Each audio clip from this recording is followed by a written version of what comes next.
Chapter 7. Kanga and Baby Roo come to the forest, and Piglet has a bath. Nobody seemed to know where they came from, but there they were in the forest, Kanga and Baby Roo. When Pooh asked Christopher Robin, how did they come here?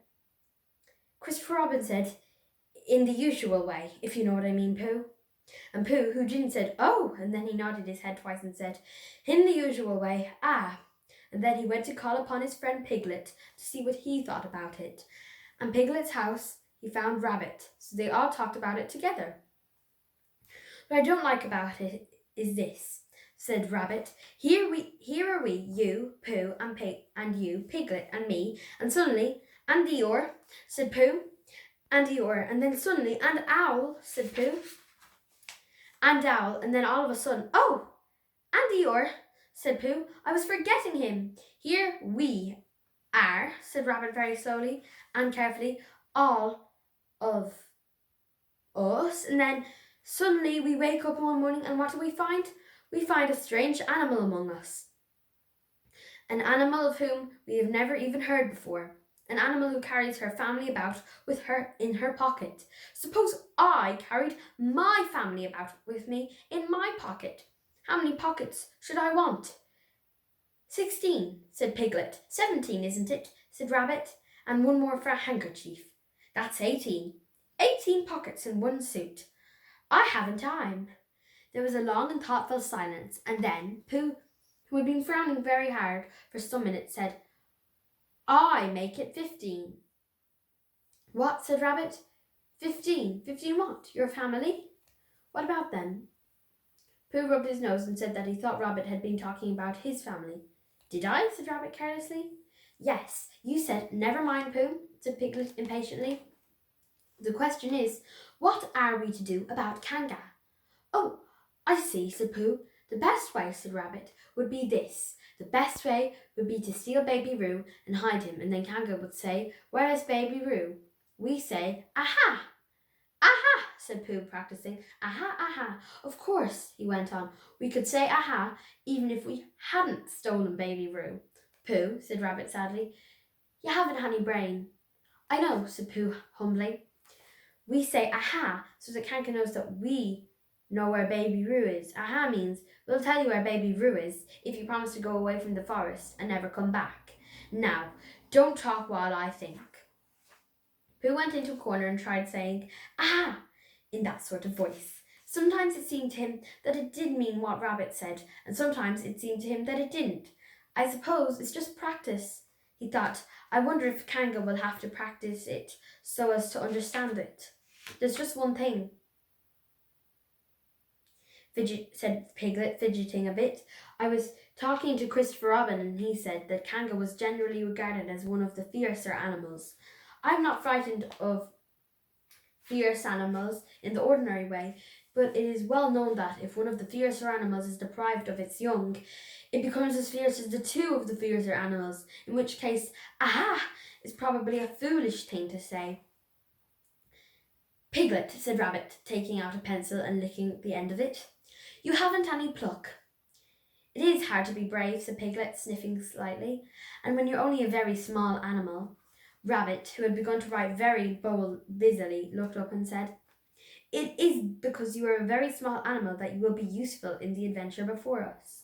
Piglet was so excited at the idea of being useful that he forgot to be frightened any more. That Kangas were only fierce Rabbit went on to say that Kangas were only fierce during the winter months, being at other times of an affectionate disposition. He could hardly sit still, he was so eager to begin being useful at once. What about me, said Pooh sadly. I suppose I shan't be useful. Never mind, Pooh, said Piglet comfortingly. Another time, perhaps. Without Pooh, said Rabbit solemnly, as he sharpened his pencil, the adventure would be impossible. Oh, said Piglet, and tried not to look disappointed, but Pooh went into a corner of the room and said proudly to himself, impossible impossible without me. That sort of bear.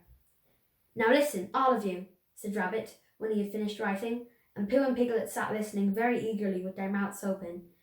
This is what Rabbit read out. Plan to capture Roo. Plan to capture Baby Roo. 1. General remarks. Kanga runs faster than any of us, even me. More general remarks. Kanga never takes her eye off Baby Roo, except when he's safely buttoned up in her pocket. Therefore, if we are to capture Baby Roo, we must get a long start because Kanga runs faster than any of us. Even me. C1. A thought. If Roo had jumped out of Kanga's pocket and Piglet had jumped in, Kanga wouldn't know the difference because Piglet is a very small animal, like Roo. 6. But Kanga would have to be looking the other way first so as not to see Piglet jumping in. C2. Another thought. But if Pooh was talking to her very excitedly, she might look the other way for a moment. And then I would run away with Roo. 10. Quickly. 11. And Kanga wouldn't discover the difference until afterward. Well, Rabbit read this out proudly, and for a little while after he had read it, nobody said anything, and then Piglet, who had been opening and shutting his mouth without making any noise, to say very huskily, and afterwards? What do you mean, when Kanga does discover the difference? Then we all say, aha! All three of us? Yes. Oh. Why, what's the trouble, Piglet? Nothing, said Piglet, as long as we all three say it. As long as we all three say it, said Piglet. I don't mind, he said. But I shouldn't care to say aha by myself. It wouldn't sound nearly so well, by the way. He said, you are quite sure about what you said about the winter months? The winter months? Yes, only being fierce in the winter months. Oh, yes, that's all right. Well, Pooh, you see what you have to do? No, said Pooh, not yet, he said. What do I do? Well, you just have to talk very hard to Kanga, so as she doesn't understand anything. She doesn't notice anything, sorry. Oh, what about? Anything you like. You mean like telling her a little bit of poetry or something? That's it, said Rabbit. Splendid. How come? Now, come along. So they all went out to look for Kanga. Kanga and Roo were spending a quiet afternoon in a sandy part of the forest. Baby was practicing very small jumps in the sand and falling down in mouse holes and climbing out of them, and Kanga was fidgeting about and saying, just one more jump, dear, and then we must go home. And at that moment, who should have come stumping up the hill but Pooh. Good afternoon, Kanga. Good afternoon, Pooh. Look at me jumping, squeaked Roo, and fell into another mouse hole. Hello, Roo, my little fellow. We were just going home, said Kanga. Good afternoon, Rabbit. Good afternoon, Piglet. Rabbit and Piglet, who had now come up from the other side of the hill, said, good afternoon, and said, hello, Roo, and Roo asked them to look at him jumping, so they stayed and looked. And Kanga looked too. Oh, Kanga, said Pooh, after Rabbit had winked at him twice. I don't know if you are interested in poetry at all. Hardly at all, said Kanga. Oh, said Pooh. Roo, dear, just one more jump and then we must go home. There was a short silence while Roo fell down another mouse hole. Go on, said Rabbit in a loud whisper behind his paw. Talking of poetry, said Pooh, I made up a little piece as I was coming along. It went like this. Now let me see. Fancy, said Kanga. Now, Roo, dear, you like this piece of poetry, said Rabbit. You love it, said Piglet. You must listen very carefully, said Rabbit, so as not to miss any of it, said Piglet. Oh, yes, said Kanga, but she still looked at Baby Roo. How did it go, Pooh? Said Rabbit. Pooh gave a little cough and began. Lines written by a bear of very little brain. On Monday, when the sun is hot, I wonder to myself a lot, now is it true or is it not, that what is which and which is what? On Tuesday, when it hails and snows, the feeling on me grows and grows, that hardly anybody knows if those are these or these are those. On Wednesday, when the sky is blue and I have nothing else to do, I sometimes wonder if it's true that who is what and what is who. On Thursday, when it starts to freeze and hoarfrost twinkles on the trees, how very steadily one sees that these are whose, but whose are these. On Friday, yes, it is, isn't it, said Kanga, not waiting to hear what happened on Friday. Just one more jump, Roo, dear, and then we really must be going. Rabbit gave Pooh a hurrying up sort of nudge.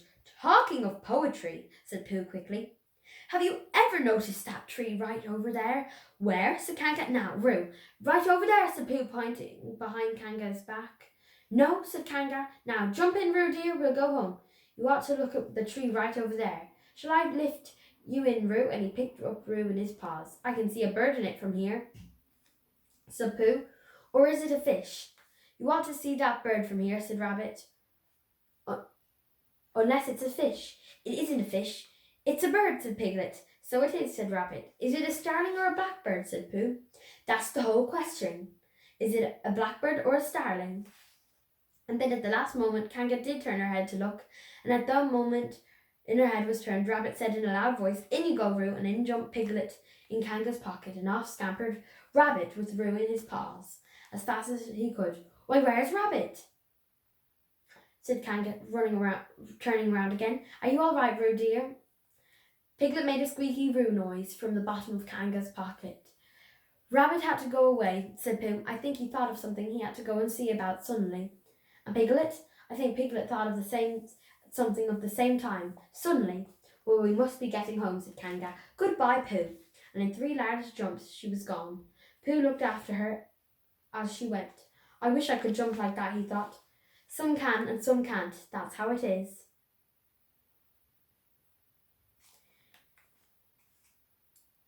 But there was moments when Piglet wished that Kanga couldn't. Often when he had a long walk home through the forest. He had wished that he were a bird, but now he thought jerkily to himself at the bottom of Kanga's pocket. If this is flying, I shall never really take to it. As he went up in the air, he said, Ooh! And as he came down, he said, Ow! And as he was saying, Ooh! Ow! Ooh! Ow! Ooh! Ow! All the way to Kanga's house. Of course, as soon as Kanga unbuttoned her pocket, she saw what had happened. Just for a moment, she thought she was frightened. Then she knew she wasn't, for she felt quite sure Christopher Robin would never let any harm happen to Roo. So she said to herself, If they are having a joke with me, I will have a joke with them. Now then, Roo dear, she said as she took Piglet out of her pocket. Bedtime. Aha, said Piglet, as well as he could after his terrifying journey. But it wasn't a very good aha, and Kanga did not seem to understand what it meant. Bath first, said Kanga in a cheerful voice. Aha, said Piglet again, looking round anxiously for the others. But the others weren't there.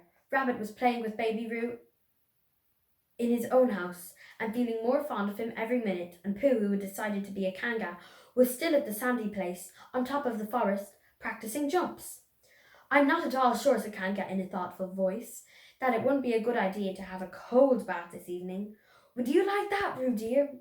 Piglet, who had never really been fond of baths, shuddered a long, indignant shudder as he said in a brave voice, Kanga, I see the time has come to speak plainly. Funny little Roo, said Kanga as she got the bath water ready. I am not Roo, said Piglet loudly. I am Piglet. Yes, dear, yes, said Kanga soothingly, and imitating Piglet's voice too. So clever of him. She went on as she took a large bar of yellow soap out of the cupboard. What will he be doing next? Can you see? Shouted Piglet. Haven't you got eyes? Look at me. I am looking, Roo dear, said Kanga rather severely, and you know what I told you yesterday about making faces. If you go on making faces like Piglet's, you will grow up to look like Piglet, and then think how sorry you will be. Now then, into the bath, and then don't let me have to speak to you about it again. Before he knew where he was, Piglet was in the bath, and Kanga was scrubbing him hardly with a large, lathery flannel. Ow! Cried Piglet. Let me out! I'm Piglet! Don't open the mouth, dear, or the soap goes in, said Kanga. There, what did I tell you? You did it!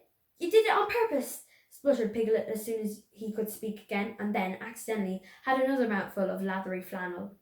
That's right, dear, don't say anything, said Kanga, and in another minute Piglet was out of the bath and being rubbed dry with a towel. Now, said Kanga, there's your medicine and then bed. What medicine? Said Piglet. To make you grow big and strong, dear. You don't want to grow up small and weak like Piglet, do you? Well then. At that moment there was a knock on the door. Come in, said Kanga, and in came Christopher Robin. Christopher Robin, Christopher Robin, cried Piglet. Tell Kanga who I am. She keeps saying I'm Roo. I'm not Roo, am I? Christopher Robin looked at him carefully and shook his head. You can't be Roo because I've seen Roo playing in Rabbit's house. Well, said Kanga, fancy that. Fancy me making a mistake like that. There you are, said Piglet. I told you so. I am Piglet. Christopher Robin shook his head again. Oh, you're not Piglet, he said. I know Piglet well, and he's quite a different colour. Piglet began to say that this was because he had just had a bath, and he thought that perhaps he wouldn't say that. And as he opened his mouth to say something else, Kanga slipped the medicine spoon in and then patted him on the back and told him that it was really quite a nice taste when he got used to it. I knew it wasn't Piglet, said Kanga. I wonder who it can be. Perhaps it's some relation of Pooh's, said Christopher Robin. What about a nephew or an uncle or something?